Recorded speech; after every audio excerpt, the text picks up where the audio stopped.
be honest. How many times have you gone to a website and instantly decided to leave? Now think about your own website. Is it building trust and credibility, or is it costing you opportunities? If your website is not working for you, it's working against you. In today's episode, we have Ari K. She is a web designer strategist, and we're talking about the top mistakes people are making that they might not be even aware of, and what you need to know in order to boost trust and increase your revenue. Welcome to the InvestHER podcast. I'm Liz Fairclough. And I am your co-host, Andresa. So Ari, we are in the era of social media platforms, and many times websites are put to the side. Many of you real estate investors don't look at their website as a revenue generator tool. So please share with us a clear example of how investing into their website can just bring more clients and more profit. Yes, I hear that time and time again. I feel like often, people would use their website as just yet another flyer online, right? Without really thinking there's something strategic that you could do with it, something that, can give you that ROI, something that you can really leverage for your marketing channels as well as your sales channel. So here's the thing. When most people think about website, they just feel like it's yet another checklist when you build your company. You got your logo, you got your legal stuff, right? And then you got your website done. Wrong, because website is never truly done. Now, when people come to us and we say that you need to at least start getting going with your website, really think more strategically about it.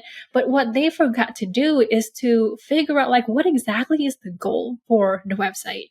So start with that. If you have a website right now and you really want to figure out to do something more with it, start with the why. Why do you even have the website? Do you need the website? And if yes, for what purpose?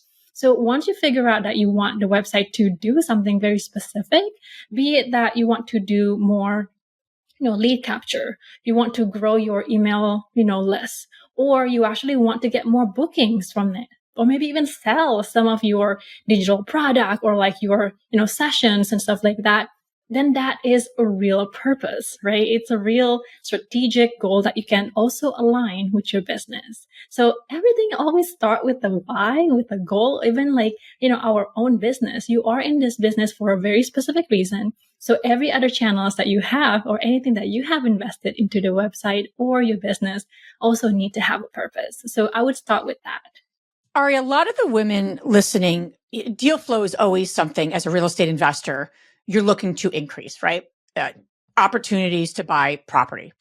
So a lot of women will use their website with that goal in mind, right? Or at least that's their intent. So if that is their intent and that is their goal, what are things now that they need to be thinking about? How can they be updating and adapting their website to meet that goal of generating leads for potential opportunities to buy property? That's a really good question. So I think you can look at it in a few different ways, right? How do people need to get to you first? Is it mainly through a very specific intro conversation, right? Or is it already purchasing it immediately? I think for, a couple of different, B2B client in particular, and also in the real estate, right? You want to at least screen people. Don't we all, right? We need to make sure that this is going to be a legit deal. They're going to talk to the right people. So having some sort of form that can really at least screen, are you the right people before you get to me? Or if you already want to, include your calendar link like Calendly or anything else, you can even embed that on your website immediately. So having a little bit more uplifting presence and more professional looking on the website, right? With tying it in with your own system, you could do those screening too, at least asking relevant questions do you have a specific budget? Or where are you in your journey right now? If you're just a shopping around person, is that the kind of people that you want to talk to? Or maybe not. So I think there are ways for you to really utilize some of the system that you already have right now, including the website, to do the work for you. Even what I'm thinking in terms of people's behaviors and how it had shifted throughout the years based on social media platforms, right? So I think that many people come across somebody on TikTok, on Instagram, a video of that person. And then what I usually do, I don't know if that's how people do, I need to double check if that person is legit. So I go to that person's website. It's kind of like, oh, okay, they are legit. If I cannot find much, it kind of like raise a flag and then I pass along.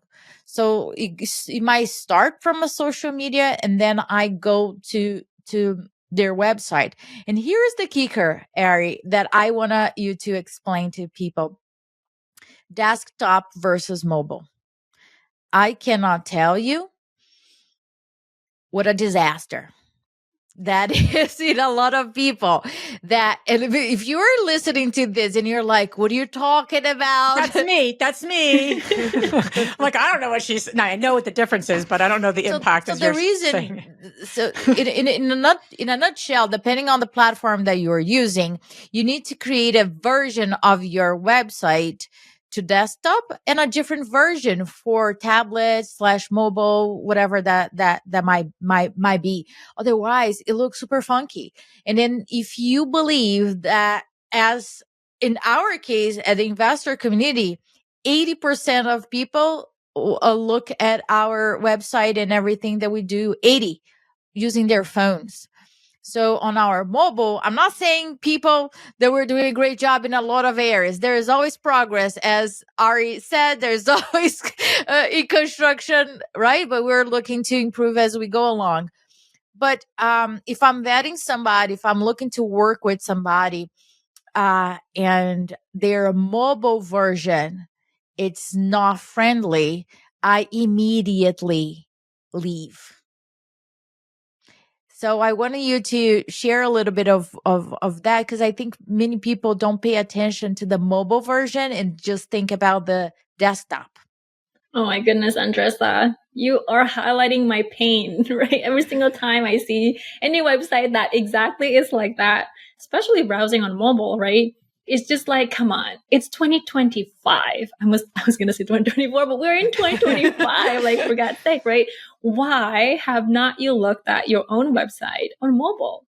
So it's not just like because everything needs to be responsive, but it also just like making sure that your own brand, when, somebody new, somebody that never heard of you before is checking you out, at least you really come off strong, right? With your brand, with your own presence, with your own, perception. I tend to tell to people, like, if you want to really make sure that your website is going to look great in every single, platforms or actually, screens, right? Because we now have like so many different screens. It's really hard to like making sure everything would look good in multiple type of screen. But at least if you work with the proper, vendors or developers or designer, they should at least already help you making sure things will be responsive. And here's another thing too. If you ended up thinking that, hey, actually, I'm just doing everything on the website right now, how do I tackle this myself? You can. A lot of the, most recent platforms, regardless if you're using WordPress, Webflow, Shopify, Squarespace, there's just so many of them. It's already have the function to create responsive version. Now, all you have to do is just to make sure that all the elements are still in the correct position. Because as much as it's already fully built in, right, and it try itself to give you that benefit, you still need to come in and look at, oh, something actually looks wonky, fix that, right? Having an additional pair of eyes, also looking at it from their own mobile or their own screens, could also help, because again, there's just way too many screens. Your iPhone may be like different, dimension than my iPhone. So it could also still look a little bit wonky sometime. What a nightmare. What a nightmare. Hopefully in a couple of years, AI is going to create all the versions. We're not going to be, this episode will be outdated. But right now, it's not. That's right. And, to your point, Ari, and circling back on what Andresa was just talking about, is that the website is to kind of verify, right? And have that level of trust and say, okay, is this person really for real? And then what are they offering? What are they all about? So when people go to a website, and I know I do this for myself, you go to the website and there's either a feeling of, okay, this person's credible, I trust them, or I'm beginning to trust what they're saying. Or you're like, did they just make this yesterday? And it's like stock photos and stock information. You cannot reach out to the company because there's no ability to do that. So as women are thinking about their own website now or potentially creating a new one, what are those like biggest mistakes that they need to avoid to build instant credibility? There are 5 areas that I would definitely tackle, right? So when you mentioned lists earlier, you go to somebody's website, right? You have never heard of them before, and you just like really investing your time to check out like, who are you? Tell me exactly, are you relevant, right? Can I trust you? And like, what do I do next, to get going? So those are exactly the same thing that every one of us have in the back of our mind checking out any new website. So the first thing that you always need to do is think about like, what is your website all about in any single page that you have, right? Is it clear to your target audience, to your user, to your customer, maybe even like future partners? Is it clear what is it that you want them to know about you? Right? Whether it's your unique value proposition, maybe your, positioning, whatever that might be. Is it clear as soon as they open that hero? I'm talking like a lingo here. A hero is essentially like the top portion of a website. That's the hero. So is your hero really telling the user that, hey, I am X serving whatever, right? Whatever it is that you have for that value proposition, it needs to be clear. It should not be hard for people to understand it, right? Because then you're just going to make them think even more. That's one big mistake that people often have on their website. They're trying to be so creative. I'm just going to say it that way, right? Because they're trying to find like so many funky, very industry jargon language that they can put in there. And it makes it so hard for the target audience to understand, like, how can you really help me? Is this actually for me? Or is it more relevant to my partner, to my, family, to my sister, right? Who is this website for and for what exactly? Now, once you have that nailed down, you can then tell a little bit more about some of your credibility. You want to show that you have some sort of like credibility that people can start building trust with, right? Be it your testimonials, be it that you actually get shown in the press or certification, or maybe other, type of credibility or social proof that you can include in there. Whatever you have, make sure you have it, really highlighted and also clear. How is that also relevant to what you do, right? Now, you already tell them about who you are. You already start building this credibility and trust with your user. Next up, you need to also let them know your process. Time and time again, whenever I go to like new website, I get exactly what they do. And then I kind of understand, okay, they have some credibility, but how exactly is everything work? Like, who are the people behind this, right? Sometimes when you don't see an actual person behind the brand, it you're seems just sketchy, like, sketchiness exactly. happening. Yeah, are completely. they like robotic? Like, I mean, like, who are these people? Like, you want to build that connection. So I would really suggest, like, if you can't do a lot of like, photo shoot with photographers, at least have your own picture. It could be like using an iPhone or whatnot. I'm not kidding with what I'm about to say, but this truly happened. I was vetting a company and I went to the Teams page. What am I expecting to see when I go to the What did you Teams say? page? People. People. Well, of course, people. I want to see how diverse you guys are and who is in your board and all of that good stuff, right? That tells me a little bit more about your company. Swear, there was a table with empty chairs, stock. You tell me this. It's great. Like grayish, like black and white. That was sad. That was so sad. And it was a marketing company. And I'm like, so sad. Oh, I no. don't see like what happened here. Where is Mary? Like, and then you have this long paragraph about Mary that went to Loyola, Columbia. I don't care. I don't care. None of that. I care. I don't even know your face. Right. So I was baffled by it, because if I got to that point, it's because I really, well, okay, great. This looks great. All right, let's get to know more. And then I died over there. I literally was like, there's no way in hell. I don't even know who I'm dealing with. Because I think people want to do business with people that they can see that they are going to do business with. So if people are not having their faces in there, and the opposite also, Ari, I want you to see it.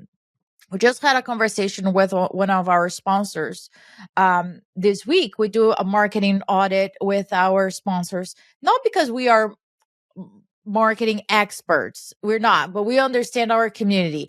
And we want to make sure that we know what our community wants and needs. And many times the companies have that, but they're not communicating it. So it doesn't match. So instead of you putting this jargon over there, exactly as you said, focus on solving a problem versus the opposite. What they did wrong, not wrong, but we recommended an adjustment, was the excessive use of stock photos, but not actually related to them. They were saying we support women, we're very diverse, but all the pictures on their website were not coherent with that. I'm not saying don't use stock photos, but be careful with what are you showing through the photos, because the photos also communicate a lot. And I think the people don't think, okay, this photo over here of me, I'm wearing red, I am doing this, I am more soft, I am barefoot, whatever. That also communicates a lot, right? Yes, it does. And I think you hit it there, Andresa. People, I felt like, often underestimate how much effort you need to put into something that can bring more value for you and your business, right? Your website included. And this is why there are very specific, area on your website and section in your website that need to be crafted carefully and strategically so that it will guide your target audience. You don't want to just bombard them with so much information and they feel like they're reading a novel. That's not the main purpose of the website, right? The main purpose of the website is really to guide your user to understand who you are, what your value proposition is, and what they can do next. If you're not guiding somebody on your website to any pages, right, then your website is not serving its purpose. So earlier we talked about making sure that it has, the right content on the top of the page, also known the hero. And then you also need to make sure that you have your credibility information, right? Social proof, whatever they might be, whatever you have, make sure to include that. Images is also one of the big things. Any relevant images or imagery or graphic that really is branded to you and also showcasing you as the real human, right?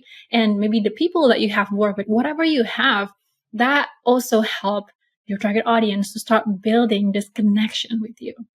Right? We are working with people. We're not just working with companies. At the end of the day, you're building up that connection so that they feel that I think you're a great person to work with, right? I would add that we're working with impatient people.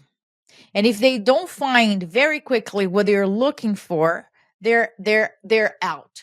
So if the website takes too long to load, or if they cannot find wherever is the PDF that they need to download or the form that they need to go, is there a formula that how long people get out of the website if they don't find it? How many seconds? Is there a behavior study? Me going back to research. 4 seconds or less. Huh? Wow. 4 seconds. Wow. 4 seconds? Yeah. Oh my gosh. I mean, honestly, I would not wait more than crazy. that. Okay, that's it. I'm down.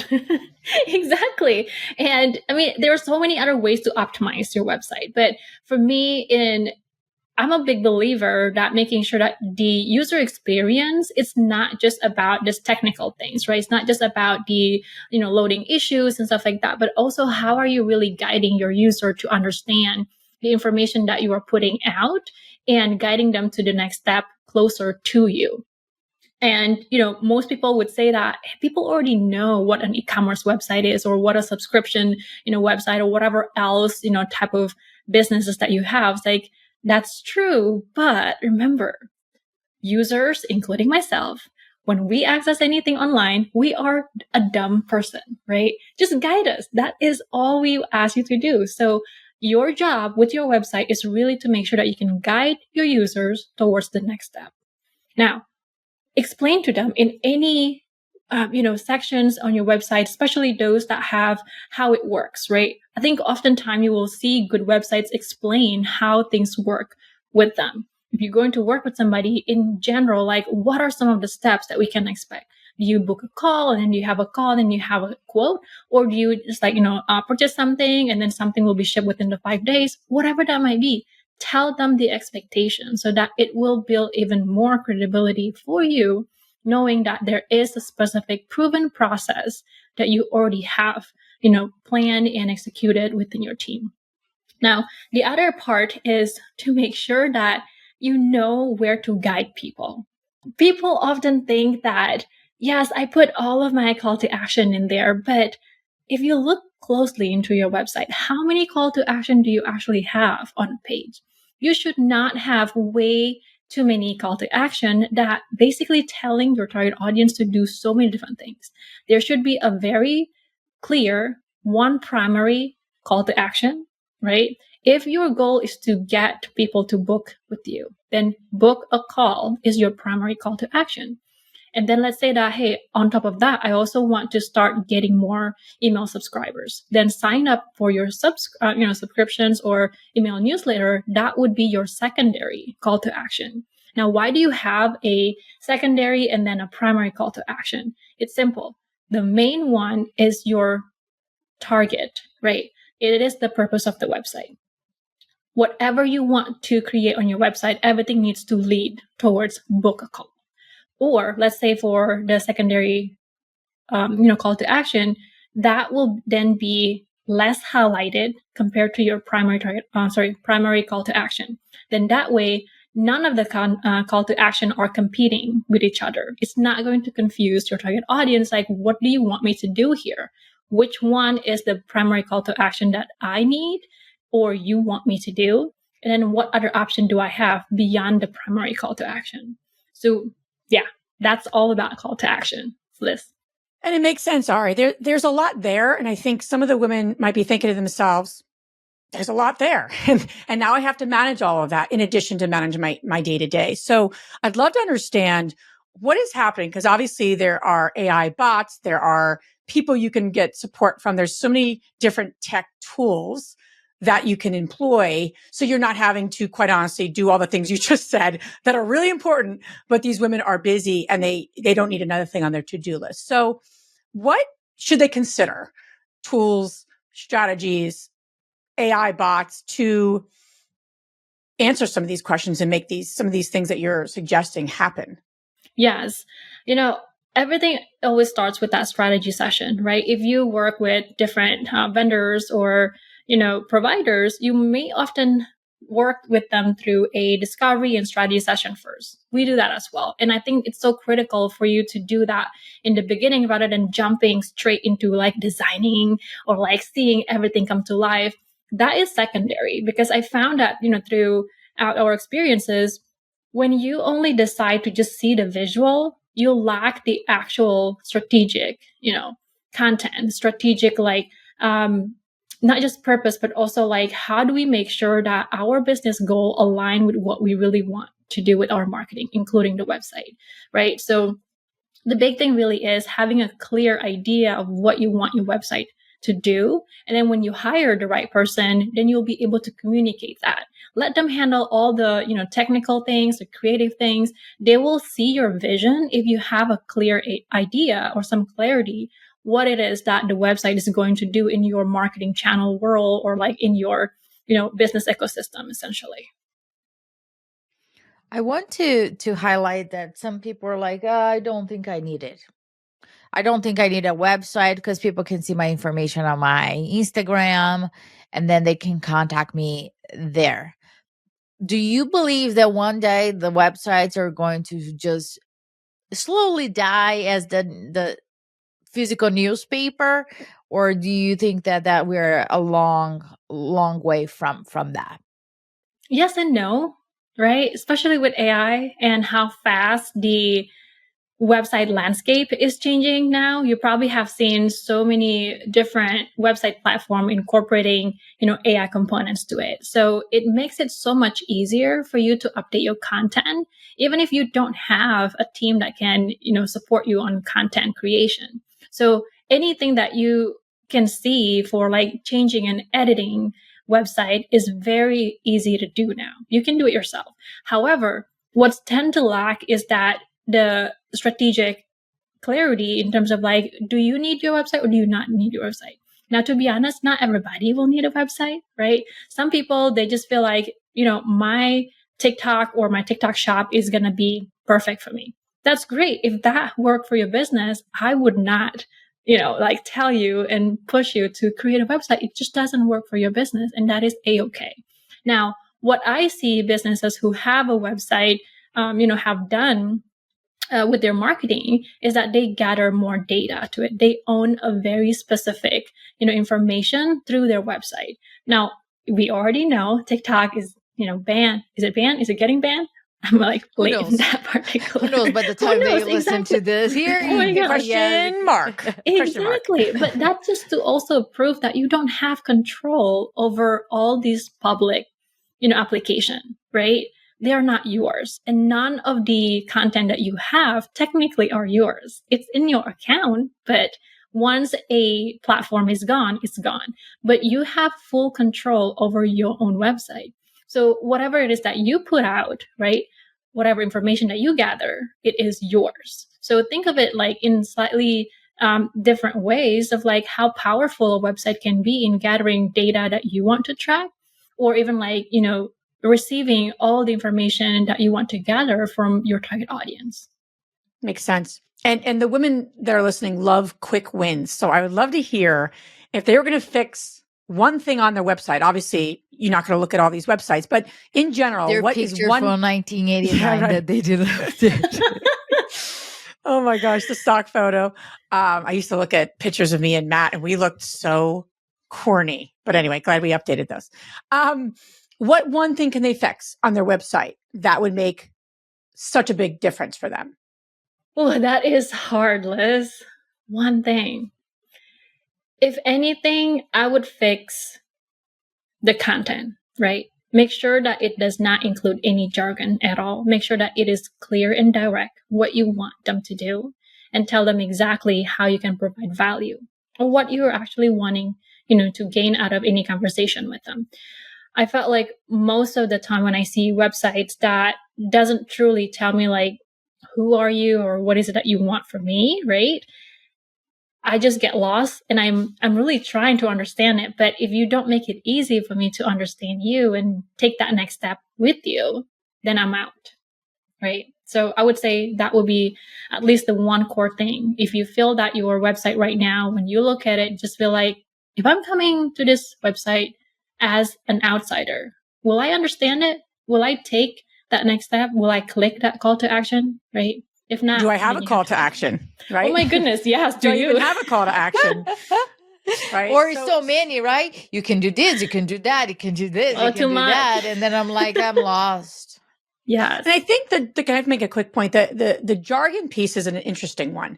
I think so often, especially in our business of real estate investing, people want to show their credibility, right? They're showing their jargon of different investment terms. They want people to feel like, oh, I'm really good. Like I know what I'm doing. On the other hand, to your point, if you don't make it simple enough for people to understand, you're losing people. So the impact, right? It's intent and impact. Somewhere on your website, you could have some of that, maybe more detailed information, but not right when people are engaging with you, learning from you. Would that be a better approach, especially if that jargon is important on some level, but it's not just the first thing, that they say? I would do a few things, right? One, you could expand a little bit more on that. So let's say that you mentioned a specific jargon not only you know or your peers know. Tell them a little bit more about it. Why is it important? Why is it important for your target audience? You can maybe have like a little section, say, this one means blah, blah, blah. And, if you work with us, because we have this is what's going to happen. They just need to know if you're going to use jargon, tell them exactly what that is and what that means for them with your engagement. I love that. I love that. So you're actually meeting both goals. Ari, this has been great. We could probably keep talking about websites all day, but this has been great. Where can everyone listening learn more about you and follow you on your journey? Yes, I am pretty active on LinkedIn and Instagram. You can find me there. And you can also just check out my stuff on my website. Awesome. All this information you guys can find on our show notes. Ari, it was a pleasure. Thank you so much. Thank you for having me. Yes, thank you so much.